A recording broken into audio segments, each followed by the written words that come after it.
Hi, this is Bob Iaccino coming to you from the CME Group trading floor in Chicago, talking NASDAQ futures. NASDAQ went up to another intraday record, reaching 5481.25, and led all the other indices higher and then led them lower, closing at 5426.50, down 17.5 points on the NASDAQ. The S&P and the Dow actually had their biggest one-day reversal in 14 months. Now, a couple of things driving both events that happened today. The ADP number, which is the private payrolls number that comes out on the Wednesday prior to the non-farm payrolls number on Friday, was up 263K. It was expected to be up 189,000.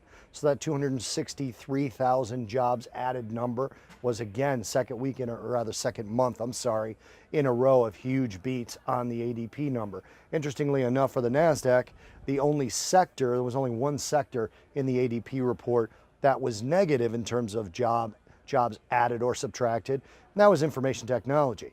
Interesting that the tech-heavy NASDAQ still led the market up higher earlier in the day to that new intraday record high.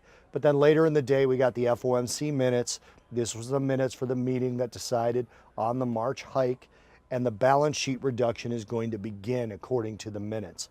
That temporarily sent bond yields rising. They came back near unchanged and toward the end of the day, but it did give the market concern about the pace of Fed rate hikes and the pace of the taking away of accommodation for the market.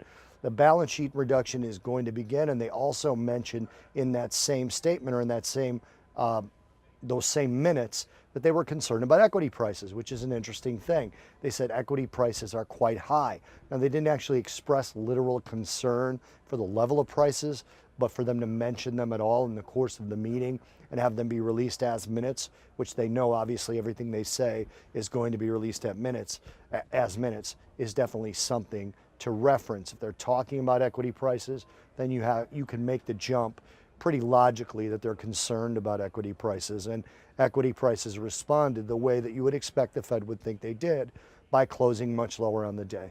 This is Bob Iaccino coming to you from the CME Group trading floor in Chicago, talking NASDAQ futures.